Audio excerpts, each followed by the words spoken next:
ഈശോ മിശിഹായ്ക്കും സ്തുതിയായിരിക്കട്ടെ. വിശുദ്ധ പൗലോസ് ശ്ലീഹ ഗലാത്തിയാക്കാർക്ക് എഴുതിയ ലേഖനമാണ് ഈ വർഷം ലോഗോസ് പരീക്ഷയ്ക്ക് പഠിക്കാനുള്ള ലേഖനഭാഗം. ശ്ലീഹ തൻ്റെ പ്രേക്ഷിത യാത്രകൾക്കിടയിൽ സ്ഥാപിച്ചതാണ് ഗലാത്തിയയിലെ സഭ. അദ്ദേഹം തൻ്റെ രണ്ടാമത്തെ പ്രേക്ഷിത യാത്രയിൽ സന്ദർശിച്ച സഭകളെ മൂന്നാമത്തെ പ്രേക്ഷിത യാത്രയിലും സന്ദർശിക്കുകയുണ്ടായി. ആധുനിക തുർക്കിയുടെ ഭാഗമാണ് ഏഷ്യ മൈനറിലെ ഗലാത്തിയ എന്ന റോമൻ പ്രവിശ്യ. വിശുദ്ധ പൗലോസ് ശ്ലീഹ AD 53 - 58 ഇടയ്ക്ക് എഫെസോസിലോ മക്കദോനിയയിലോ വെച്ചായിരിക്കണം ഗലാത്തിയയിലെ സഭകൾക്ക് ലേഖനം എഴുതിയിട്ടുള്ളത് എന്ന് കരുതപ്പെടുന്നു. ഇനി നമുക്ക് വിശുദ്ധ പൗലോസ് ശ്ലീഹ ഗലാത്തിയയിലെ സഭകൾക്ക് ലേഖനം എഴുതാനുണ്ടായ സാഹചര്യം എന്താണെന്ന് നമുക്ക് മനസ്സിലാക്കാം. വിജാതീയരായിരുന്നു അവിടുത്തെ ജനങ്ങളിൽ ഏറിയ പങ്കും. അങ്ങനെ വിജാതിയിൽ നിന്നും ക്രിസ്തുവിശ്വാസം സ്വീകരിച്ചവരായിരുന്നു അവിടുത്തെ ജനങ്ങൾ. ശൈശവത്തിലുള്ള സഭാവിശ്വാസത്തിൻ്റെ ബാലപാഠങ്ങൾ മാത്രം അറിഞ്ഞവർ. വിശുദ്ധ പൗലോസ് ശ്ലീഹയ്ക്ക് ഗലാത്തിയ വിട്ടു പോകേണ്ടി വന്നപ്പോൾ അവർക്ക് സ്വന്തം കാലിൽ വളരേണ്ടി വന്നു. ഈ സന്ദർഭം മുതലാക്കി യഹൂദമതത്തിൽ നിന്നും ക്രിസ്തുവിശ്വാസം സ്വീകരിച്ചവർ അവിടെ സന്ദർശിച്ചു. അവർക്കിടയിൽ പല അബദ്ധ പ്രബോധനങ്ങളും പ്രചരിപ്പിച്ചു. ഇത് ഗലാത്തിയയിലെ സഭയിൽ ആശയക്കുഴപ്പങ്ങൾ സൃഷ്ടിച്ചു. വിജാതീയരായവർ ക്രിസ്ത്യാനികളാകണമെങ്കിൽ മോശയുടെ നിയമങ്ങൾ അനുസരിക്കണമെന്നും യഹൂദാചാരങ്ങൾ പാലിക്കണമെന്നും പരിച്ഛേദനത്തിന് വിധേയരാകണമെന്നും അവരെ നിർബന്ധിച്ചു. അങ്ങനെ അവരിൽ ചിലർ പരിച്ഛേദനത്തിന് വിധേയരായി. മറ്റുള്ളവരെ കൂടി അതിനെ നിർബന്ധിക്കുകയും ചെയ്തു. നിയമങ്ങൾ അനുസരിക്കുന്നതിലോ യഹൂദാചാരങ്ങൾ പാലിക്കുന്നതിലോ അല്ല, പ്രത്യുത യേശുക്രിസ്തുവിലുള്ള വിശ്വാസം മൂലമാണ് ഒരുവൻ രക്ഷ പ്രാപിക്കുക എന്ന് പഠിപ്പിച്ച പൗലോസ് ശ്ലീഹായുടെ അധികാരത്തെ തന്നെ ചോദ്യം ചെയ്യാൻ തുടങ്ങി. ഇങ്ങനെയുള്ളൊരു സന്ദർഭത്തിലാണ് വിശുദ്ധ പൗലോസ് ശ്ലീഹ ഗലാത്തിയയിലെ സഭകൾക്ക് ലേഖനം എഴുതുന്നത്. വളരെ വേദനയോടെയാണ് വിശുദ്ധ പൗലോസ് ശ്ലീഹ ഈ ലേഖനം എഴുതുന്നതും. ചുരുങ്ങിയ വാക്കുകളിൽ അവരെ അഭിസംബോധന ചെയ്തതിന് ശേഷം വിശുദ്ധ പൗലോസ് ശ്ലീഹ താൻ നടത്തുന്ന പ്രേക്ഷിത പ്രവർത്തനത്തിൻ്റെ ദൈവിക സ്വഭാവത്തെക്കുറിച്ചും താൻ പ്രസംഗിക്കുന്ന സുവിശേഷത്തിൻ്റെ പ്രാമാണികതയെക്കുറിച്ചും സമർത്ഥിക്കുന്നു. അബദ്ധ സുവിശേഷ പ്രഘോഷകരെ അദ്ദേഹം രൂക്ഷമായി വിമർശിക്കുന്നു. അവരുടെ വികലമായ പ്രബോധനങ്ങളിൽ നിന്നും അകന്നു നിൽക്കുവാനും അവരുടെ പ്രബോധനങ്ങളെ ചെറുത്തു നിൽക്കുവാനും ശ്ലീഹ അവരെ ഉപദേശിക്കുന്നു. നന്മയുടെ വഴിവിട്ട് തിന്മയുടെ വഴിയിലേക്ക് പ്രവേശിച്ചുകൊണ്ടിരിക്കുന്ന തൻ്റെ മക്കളെ നന്മയുടെ വഴിയിലേക്ക് തിരികെ കൊണ്ടുവരാനുള്ള ഒരു പിതാവിൻ്റെ ശ്രമമായി ഈ വാക്കുകളെ നമുക്ക് കാണാം. ആദ്യത്തെ ശീർഷകം അഭിവാദനം. മനുഷ്യരിൽ നിന്നോ മനുഷ്യൻ മുഖേനയോ അല്ല, യേശുക്രിസ്തു മുഖേനയും അവനെ മരിച്ചവരിൽ നിന്നും ഉയർപ്പിച്ച പിതാവ് മുഖേനയും അപ്പസ്തോലനായിരിക്കുന്ന പൗലോസായ ഞാനും എൻ്റെ കൂടെയുള്ള എല്ലാ സഹോദരരും ഗലാത്തിയയിലെ സഭകൾക്ക് എഴുതുന്നത് എന്ന് പറഞ്ഞുകൊണ്ടാണ് വിശുദ്ധ പൗലോസ് ശ്ലീഹ 1-ാം അധ്യായം ആരംഭിക്കുന്നത്. നമ്മുടെ പിതാവായ ദൈവത്തിൽ നിന്നും കർത്താവായ യേശുക്രിസ്തുവിൽ നിന്നും നിങ്ങൾക്ക് കൃപയും സമാധാനവും ഉണ്ടാകട്ടെ എന്ന് വിശുദ്ധ പൗലോസ് ശ്ലീഹ അവരെ ആശംസിക്കുന്നു. തിന്മ നിറഞ്ഞ ഈ യുഗത്തിൽ നിന്നും നമ്മെ മോചിപ്പിക്കേണ്ടതിനെ പിതാവായ ദൈവത്തിൻ്റെ അഭീഷ്ടമനുസരിച്ച് നമ്മുടെ പാപങ്ങൾക്ക് വേണ്ടി അവൻ തന്നെ ബലിയായി അർപ്പിച്ചു. ദൈവത്തിന് മഹത്വമുണ്ടായിരിക്കട്ടെ എന്നേക്കും ആമേൻ. അടുത്ത ശീർഷകം മറ്റൊരു സുവിശേഷമില്ല. ഗലാത്തിയ സഭയിലെ വിശ്വാസികൾ വ്യാജ പ്രബോധകരുടെ വികലമായ പ്രബോധനങ്ങളിൽ വഴിതെറ്റിപ്പോയതിലുള്ള പൗലോസ് ശ്ലീഹയുടെ വിഷമവും ക്ഷോഭവും നമുക്ക് ഈ അധ്യായത്തിൽ കാണാൻ സാധിക്കും. ക്രിസ്തുവിൻ്റെ കൃപയിൽ നിങ്ങളെ വിളിച്ചവനെ നിങ്ങൾ ഇത്ര പെട്ടെന്ന് ഉപേക്ഷിക്കുകയും വ്യത്യസ്തമായൊരു സുവിശേഷത്തിലേക്ക് നിങ്ങൾ തിരിയുകയും ചെയ്യുന്നതിൽ എനിക്ക് ആശ്ചര്യം തോന്നുന്നു എന്ന് ശ്ലീഹ പറയുന്നു. വാസ്തവത്തിൽ മറ്റൊരു സുവിശേഷമില്ല.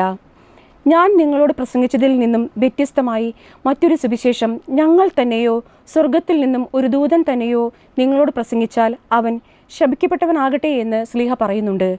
ഇക്കാര്യം തന്നെ വിശുദ്ധ പൗലോസ് ശ്ലീഹ വീണ്ടും ആവർത്തിച്ച് പറയുന്നുണ്ട്. ശ്ലീഹ തുടർന്ന് അവരോട് പറയുന്നുണ്ട്, ഞാൻ മനുഷ്യരുടെ പ്രീതിയാണോ അന്വേഷിക്കുന്നത്, അതോ ദൈവത്തിൻ്റെയോ? ഞാൻ മനുഷ്യരെ പ്രസാദിപ്പിക്കുന്നവനായിരുന്നുവെങ്കിൽ ഞാൻ ക്രിസ്തുവിൻ്റെ ദാസനായിരിക്കുകയില്ലായിരുന്നുവെന്ന് ശ്ലീഹ അവരോട് പറയുന്നു. 3-ാമത്തെ ശീർഷകം അപ്പസ്തോലനാകാനുള്ള വിളി. ശ്ലീഹ തൻ്റെ കഴിഞ്ഞ ജീവിതകാലത്തെക്കുറിച്ചും തൻ്റെ അപ്പസ്തോല അധികാരത്തിന് തെളിവുകളും ഈ അധ്യായത്തിലൂടെ നിരത്തുന്നു.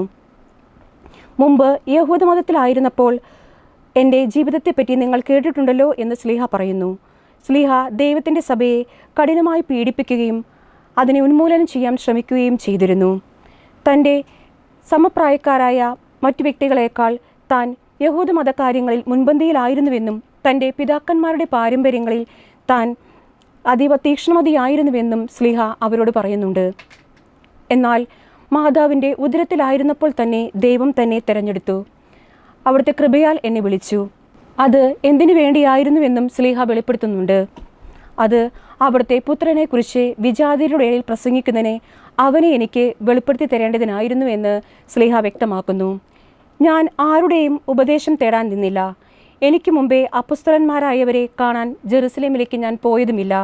പകരം ശ്ലീഹ അറേബ്യയിലേക്ക് പോവുകയും ദമാസ്കസിലേക്ക് തിരിച്ചു വരികയും ചെയ്തു. പിന്നീട് 3 വർഷത്തിന് ശേഷം കേപ്പായെ സന്ദർശിക്കാൻ ജെറുസലേമിലേക്ക് പോവുകയും 15 ദിവസം കേപ്പായോടൊപ്പം താമസിക്കുകയും ചെയ്തു. അവിടെ കർത്താവിൻ്റെ സഹോദരനായ യാക്കോബിനെ അല്ലാതെ മറ്റപ്പസ്തലന്മാരാരെയും താൻ കണ്ടില്ല എന്നും ശ്ലീഹ പറയുന്നു. ഞാൻ എഴുതുന്ന ഈ കാര്യങ്ങൾക്കെല്ലാം ദൈവമാണ് സാക്ഷി എന്നും ശ്ലീഹ വെളിപ്പെടുത്തുന്നുണ്ട്. തുടർന്ന് ശ്ലീഹ സിറിയ, കിലിക്യ എന്നീ പ്രദേശങ്ങളിലേക്ക് പോകുന്നു. യൂദയായിലെ സഭയിലെ വിശ്വാസികൾ അപ്പോഴും തന്നെ നേരിട്ട് അറിഞ്ഞിരുന്നില്ല എന്ന് ശ്ലീഹ വെളിപ്പെടുത്തുന്നുണ്ട്.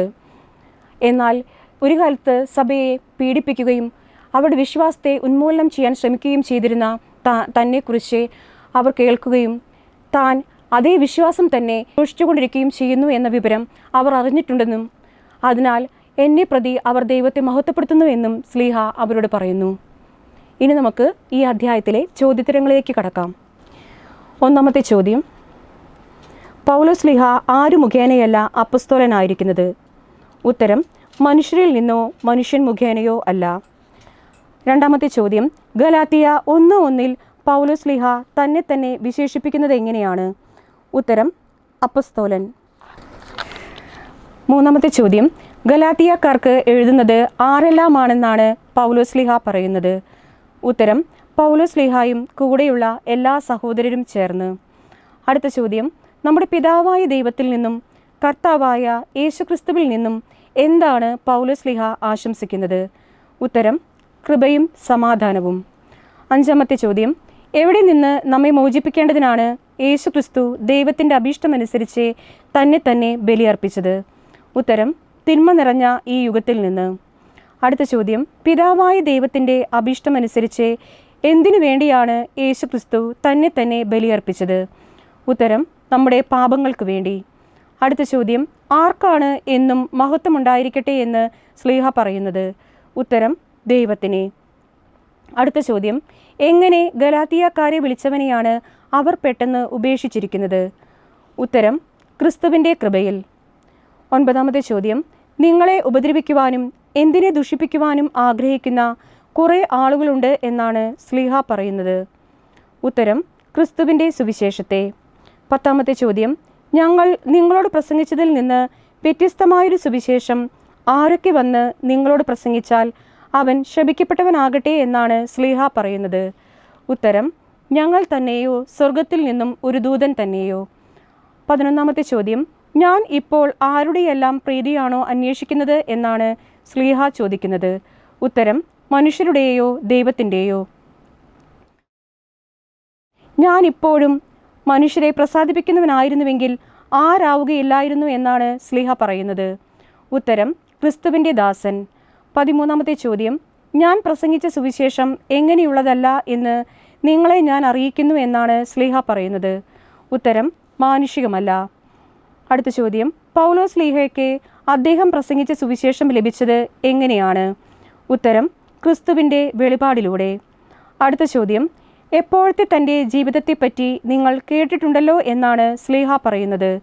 ഉത്തരം, മുമ്പ് യഹൂദ മതത്തിൽ ആയിരുന്നപ്പോഴത്തെ. അടുത്ത ചോദ്യം, ശ്ലീഹ ദൈവത്തിൻ്റെ സഭയെ എന്തൊക്കെ ചെയ്യാൻ പരിശ്രമിച്ചിരുന്നതായാണ് 1:13 പറയുന്നത്? ഉത്തരം, കഠിനമായി പീഡിപ്പിക്കുകയും അതിനെ ഉന്മൂലനം ചെയ്യാൻ പരിശ്രമിക്കുകയും ചെയ്തിരുന്നു. അടുത്ത ചോദ്യം, തൻ്റെ വംശത്തിൽപ്പെട്ട സമപ്രായക്കാരായ അനേകരേക്കാൾ ഏതു കാര്യങ്ങളിൽ താൻ മുൻപന്തിയിലായിരുന്നു എന്നാണ് ശ്ലീഹ പറയുന്നത്? ഉത്തരം, യഹൂദ മത കാര്യങ്ങളിൽ. അടുത്ത ചോദ്യം, പൗലോസ് ശ്ലീഹ എന്തിലാണ് തീക്ഷ്ണമതിയായിരുന്നത്? ഉത്തരം, പിതാക്കന്മാരുടെ പാരമ്പര്യങ്ങളിൽ. 19ാമത്തെ ചോദ്യം, എപ്പോഴാണ് ദൈവം പൗലോസ് ശ്ലീഹായെ പ്രത്യേകമായി തിരഞ്ഞെടുത്തത്? ഉത്തരം, മാതാവിൻ്റെ ഉദരത്തിലായിരിക്കുമ്പോൾ തന്നെ. 20ാമത്തെ ചോദ്യം, എന്തിനാലാണ് ദൈവം ശ്ലീഹായെ വിളിച്ചത്? ഉത്തരം, ദൈവത്തിൻ്റെ കൃപയാൽ. അടുത്ത ചോദ്യം, താൻ മാതാവിൻ്റെ ഉദരത്തിൽ ആയിരിക്കുമ്പോൾ തന്നെ ദൈവം തന്നെ പ്രത്യേകം തിരഞ്ഞെടുത്തതും തൻ്റെ കൃപയാൽ അവിടുന്ന് തന്നെ വിളിച്ചതും എന്തിനു വേണ്ടിയായിരുന്നു എന്നാണ് ശ്ലീഹ പറയുന്നത്? ഉത്തരം, അവിടുത്തെ പുത്രനെപ്പറ്റി വിജാതിയരുടെ ഇടയിൽ പ്രസംഗിക്കാൻ അവനെ തനിക്ക് വെളിപ്പെടുത്തി തരേണ്ടതിനായിരുന്നു. അടുത്ത ചോദ്യം, പൗലോസ് ശ്ലീഹായ്ക്ക് മുമ്പേ അപ്പൊസ്തലന്മാരായവരെ കാണാൻ ശ്ലീഹ എവിടേക്കാണ് പോകാതിരുന്നത്? ഉത്തരം, ജെറുസലേമിലേക്ക്. അടുത്ത ചോദ്യം, ശ്ലീഹ എവിടേക്ക് പോയിട്ടാണ് ദമാസ്കസിലേക്ക് തിരിച്ചു വന്നത്? ഉത്തരം, അറേബ്യയിലേക്ക്. അടുത്ത ചോദ്യം, എത്ര വർഷത്തിന് ശേഷമാണ് കേപ്പായെ കാണാൻ ശ്ലീഹ ജെറുസലേമിലേക്ക് പോയത്? ഉത്തരം, 3 വർഷത്തിന് ശേഷം ജെറുസലേമിലേക്ക് പോയി. അടുത്ത ചോദ്യം, കേപ്പായോടൊത്ത് എത്ര ദിവസം താമസിച്ചുവെന്നാണ് ശ്ലീഹ പറയുന്നത്? ഉത്തരം, 15 ദിവസം. 26ാമത്തെ ചോദ്യം, ആരെയല്ലാതെ അപ്പൊസ്തലന്മാരിൽ മറ്റാരെയും ശ്ലീഹ കണ്ടില്ല എന്നാണ് പറയുന്നത്? ഉത്തരം, കർത്താവിൻ്റെ സഹോദരനായ യാക്കോബിനെയല്ലാതെ. അടുത്ത ചോദ്യം, ഗലാത്യ 1:21 പ്രകാരം എവിടേക്കാണ് ശ്ലീഹ പോയത്? ഉത്തരം, സിറിയ, കിലിക്യ. അടുത്ത ചോദ്യം, എവിടെയുള്ള ക്രിസ്തുവിൻ്റെ സഭകൾ അപ്പോഴും ശ്ലീഹായെ നേരിട്ട് അറിഞ്ഞിരുന്നില്ല? ഉത്തരം, യൂദയായിലുള്ള. അടുത്ത ചോദ്യം, ക്രിസ്തുവിൻ്റെ സഭയെ പീഡിപ്പിച്ചിരുന്നവൻ ഇപ്പോൾ എന്ത് പ്രസംഗിക്കുന്നു എന്നാണ് യൂദയായിലുള്ളവർ കേട്ടിരുന്നത്? ഉത്തരം, താൻ ഉന്മൂലനം ചെയ്യാൻ ശ്രമിച്ച വിശ്വാസം പ്രസംഗിക്കുന്നുവെന്ന്.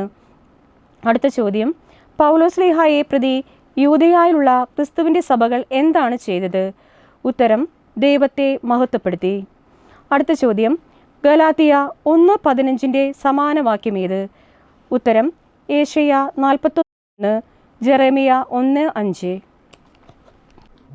ഇനി നമുക്ക് 2-ാം അധ്യായത്തിലേക്ക് കടക്കാം. ഈ അധ്യായത്തിൽ ആകെ 21 വാക്യങ്ങളും 3 ശീർഷകങ്ങളുമാണുള്ളത്. ഇതിൽ ആദ്യത്തെ ശീർഷകം പൗലോസിന് അംഗീകാരം, രണ്ടാമത്തെ ശീർഷകം അഭിപ്രായ ഭിന്നത, മൂന്നാമത്തെ ശീർഷകം വിശ്വാസത്തിലൂടെ നീതീകരണം. ആദ്യത്തെ ശീർഷകം പൗലോസിന് അംഗീകാരം. പിന്നീട് 14 വർഷങ്ങൾക്ക് ശേഷം ബർന്നബാസിനോട് കൂടെ ശ്ലീഹ ജെറുസലേമിലേക്ക് പോയി. തീത്തോസിനെയും കൂടെ കൂട്ടിയിരുന്നു. യേശുക്രിസ്തുവിൻ്റെ വെളിപാട് വഴിയാണ് താൻ ജെറുസലേമിലേക്ക് പോയത് എന്ന് ശ്ലീഹ പറയുന്നുണ്ട്. അവിടെയുള്ള പ്രധാനികളുടെ മുമ്പിൽ താൻ വിജാതിയരുടെ ഇടയിൽ പ്രസംഗിച്ചിരുന്ന സുവിശേഷം സ്വകാര്യമായി അവതരിപ്പിച്ചെന്നും ശ്ലീഹ പറയുന്നു. ഇത് താൻ ഓടിയതും ഓടുന്നതും വ്യർത്ഥമാകാതിരിക്കാൻ വേണ്ടിയാണ്. തങ്ങളോട് കൂടെ ഉണ്ടായിരുന്ന തീത്തോസ് ഗ്രീക്കുകാരനായിരുന്നിട്ടും പരിച്ഛേദനത്തിന് നിർബന്ധിക്കപ്പെട്ടിരുന്നില്ല എന്ന് ശ്ലീഹ വ്യക്തമാക്കുന്നുണ്ട്. തങ്ങളോട് കൂടെ ചില വ്യാജ സഹോദരന്മാർ രഹസ്യത്തിൽ കടന്നുകൂടിയെന്നും അത് യേശുക്രിസ്തുവിലുള്ള തങ്ങളുടെ സ്വാതന്ത്ര്യത്തെ ചൂഷണം ചെയ്ത് തങ്ങളെ അടിമത്തത്തിലേക്ക് കൊണ്ടുപോകാനായിരുന്നുവെന്നും ശ്ലീഹ പറയുന്നു. എന്നാൽ തങ്ങൾ അവർക്ക് നിമിഷ നേരത്തേക്ക് പോലും വശപ്പെട്ടില്ല എന്നും ശ്ലീഹ പറയുന്നു. അത് സുവിശേഷത്തിൻ്റെ സത്യം നിങ്ങൾക്കായി നിലനിർത്തേണ്ടതിനായിരുന്നുവെന്നും ശ്ലീഹ വ്യക്തമാക്കുന്നുണ്ട്. പരിച്ഛേദർക്കുള്ള സുവിശേഷം പത്രോസിനെ എന്ന പോലെ അപരിച്ഛേദർക്കുള്ള സുവിശേഷം തനിക്കും ഏൽപ്പിക്കപ്പെട്ടിരിക്കുന്നു എന്ന് അവർക്ക് മനസ്സിലായി എന്ന് ശ്ലീഹ പറയുന്നു. നേതൃസ്തംഭങ്ങളായി ഗണിക്കപ്പെട്ടിരുന്ന യാക്കോബും യോഹന്നാനും കേപ്പായും ദൈവത്തിൻ്റെ കൃപ തനിക്ക് ലഭിച്ചിരിക്കുന്നുവെന്ന് മനസ്സിലാക്കി അവരുടെ കൂട്ടായ്മയുടെ വലതുകരം എനിക്കും ബർന്നബാസിനും നേരെ നീട്ടിത്തന്നു എന്ന് ശ്ലീഹ പറയുന്നു. പരിച്ഛേദരുടെ അടുത്തേക്ക് പത്രോസും സഹോദരരും പോകുവാനും അതുപോലെ അപരിച്ഛേദരുടെ അടുത്തേക്ക് പൗലോസായ ഞാനും സഹോദരരും പോകാനും തീരുമാനമായി എന്ന് ശ്ലീഹ പറയുന്നു. പാവപ്പെട്ടവരെ പറ്റി ചിന്ത വേണം എന്ന് മാത്രമേ അവർ തങ്ങളോട് ആവശ്യപ്പെട്ടുള്ളൂ എന്ന് ശ്ലീഹ പറയുന്നു. അതുതന്നെയായിരുന്നു തൻ്റെ തീവ്രമായ താല്പര്യമെന്നും ശ്ലീഹ പറയുന്നു. അഭിപ്രായ ഭിന്നത. കേപ്പ, അതായത് പത്രോസ് ശ്ലീഹ അന്ത്യോക്യയിലേക്ക് വന്നപ്പോൾ കേപ്പായിൽ കുറ്റം കണ്ടതുകൊണ്ട് പൗലോസ് ശ്ലീഹ കേപ്പായെ മുഖത്തു നോക്കി എതിർത്തു. യാക്കോബിനോട് കൂടെ ചില സഹോദരന്മാർ വരുന്നതുവരെ വിജാതിയരുടെ ഒപ്പം ഇരുന്ന് ഭക്ഷിച്ചിരുന്ന കേപ്പ അവരെ കണ്ടപ്പോൾ പിന്മാറിക്കളഞ്ഞു. അവരുടെ കൂടെ ഉണ്ടായിരുന്ന യഹൂദരും കപടതയോടെ പെരുമാറി എന്ന് ശ്ലീഹ പറയുന്നു. ഇത് അവരുടെ ഈ കപടതയാൽ ബർന്നബാസ് പോലും വഴിതെറ്റിക്കപ്പെട്ടു എന്ന് ശ്ലീഹ പറയുന്നു. ഇത് സുവിശേഷ സത്യത്തിന് വിരുദ്ധമാകിയാൽ വിശുദ്ധ പൗലോസ് ശ്ലീഹ കേപ്പയോട് പറയുന്നുണ്ട്, യഹൂദനായ നീ വിജാതിയരോട് യഹൂദരെപ്പോലെ ജീവിക്കാൻ പ്രേരിപ്പിക്കാൻ പറയുന്നതിന് നിനക്ക് എങ്ങനെ സാധിക്കുമെന്ന്. അടുത്ത ശീർഷകം വിശ്വാസത്തിലൂടെ നീതീകരണം. ശ്ലീഹ പറയുന്നുണ്ട്, നിയമത്തിൻ്റെ അനുഷ്ഠാനത്തിലൂടെയല്ല, പ്രത്യുത യേശുക്രിസ്തുവിലുള്ള വിശ്വാസം മൂലമാണ് ഒരുവൻ നീതീകരിക്കപ്പെടുന്നത് എന്ന്. അതാണ് നാം യേശുക്രിസ്തുവിൽ വിശ്വസിക്കുന്നതും. നിയമത്തിൻ്റെ അനുഷ്ഠാനത്തിലൂടെ ഒരുവനും നീതീകരിക്കപ്പെടുന്നില്ല. ദൈവത്തിനു വേണ്ടി ജീവിക്കുന്നതിനെ താൻ നിയമത്തിലൂടെ നിയമത്തിന് മൃതനായി എന്നും ശ്ലീഹ പറയുന്നു. ഗലാത്യ 2-ാം അധ്യായം 20-ാം വാക്യം ഇങ്ങനെ പറയുന്നു, ഞാൻ ക്രിസ്തുവിനോട് കൂടെ ക്രൂശിതനായിരിക്കുന്നു. ഇനിമേൽ ഞാനല്ല ജീവിക്കുന്നത്, ക്രിസ്തുവാണ് എന്നിൽ ജീവിക്കുന്നത്. എൻ്റെ ഇപ്പോഴത്തെ ജീവിതം എന്നെ സ്നേഹിക്കുകയും എനിക്ക് വേണ്ടി തന്നെ തന്നെ ബലിയർപ്പിക്കുകയും ചെയ്ത ദൈവപുത്രനിൽ വിശ്വസിച്ചുകൊണ്ടുള്ള ജീവിതമാണ് എന്ന് ഗലാത്തിയ 2-ാം അധ്യായം 20-ാം വാക്യം പറയുന്നു. ഇനി നമുക്ക് ഈ അധ്യായത്തിലെ ചോദ്യോത്തരങ്ങളിലേക്ക് കടക്കാം. ആദ്യത്തെ ചോദ്യം, പൗലോസ് ശ്ലീഹ ജെറുസലേമിലേക്ക് പോയത് എത്ര വർഷത്തിന് ശേഷമാണ്? ആരെയെല്ലാം കൂട്ടിക്കൊണ്ടാണ് പോയത്? ഉത്തരം, 14 വർഷങ്ങൾക്ക് ശേഷം, ബർണബാസിനെയും തീത്തോസിനെയും കൂട്ടിക്കൊണ്ട്. അടുത്ത ചോദ്യം, പൗലോസ് ജെറുസലേമിലേക്ക് പോയത് എന്തനുസരിച്ചായിരുന്നു? ഉത്തരം, ഒരു വെളിപാട് അനുസരിച്ച്. അടുത്ത ചോദ്യം, വെളിപാട് അനുസരിച്ച് എന്തിനു വേണ്ടിയായിരുന്നു ശ്ലീഹ ജെറുസലേമിലേക്ക് പോയത്? ഉത്തരം, വിജാതിയരുടെ ഇടയിൽ പ്രസംഗിക്കുന്ന സുവിശേഷം അവിടുത്തെ പ്രധാനികളുടെ മുമ്പിൽ സ്വകാര്യമായി അവതരിപ്പിക്കുവാൻ. നാലാമത്തെ ചോദ്യം, പ്രധാനികളുടെ മുമ്പിൽ വിജാതിയരുടെ ഇടയിൽ പ്രസംഗിച്ചിരുന്ന സുവിശേഷം അവതരിപ്പിച്ചത് എന്തിനു വേണ്ടിയായിരുന്നു? ഉത്തരം, താൻ ഓടുന്നതും ഓടിയതും വ്യർത്ഥമാകാതിരിക്കാൻ വേണ്ടി. അഞ്ചാമത്തെ ചോദ്യം, പൗലോസിനോടൊപ്പം ഉണ്ടായിരുന്ന തീത്തോസ് എവിടുത്തുകാരനായിരുന്നു? ഉത്തരം, ഗ്രീക്കുകാരനായിരുന്നു. ആറാമത്തെ ചോദ്യം, വ്യാജ സഹോദരന്മാർ രഹസ്യത്തിൽ കടന്നുകൂടി എന്ത് ചെയ്യാനാണ് ശ്രമിച്ചത്? ഉത്തരം, യേശുക്രിസ്തുവിലുള്ള തങ്ങളുടെ സ്വാതന്ത്ര്യത്തെ ചൂഷണം ചെയ്ത് തങ്ങളെ അടിമത്തത്തിലേക്ക് കൊണ്ടുപോകാൻ. ഏഴാമത്തെ ചോദ്യം, വ്യാജ സഹോദരന്മാർക്ക് തങ്ങൾ നിമിഷ നേരത്തേക്ക് പോലും വശപ്പെടാതിരുന്നത് എന്തിനാണ്? ഉത്തരം, സുവിശേഷത്തിൻ്റെ സത്യം നിങ്ങൾക്കായി നിലനിർത്തേണ്ടതിനെ. എട്ടാമത്തെ ചോദ്യം, തങ്ങൾ എന്തോ ആണെന്ന് ഭാവിക്കുന്ന അവരിൽ നിന്നും എനിക്ക് കൂടുതലായി ഒന്നും ലഭിച്ചില്ല. ആരിൽ നിന്ന്? ഉത്തരം, രഹസ്യത്തിൽ കടന്നുകൂടിയ വ്യാജ സഹോദരന്മാരിൽ നിന്നും.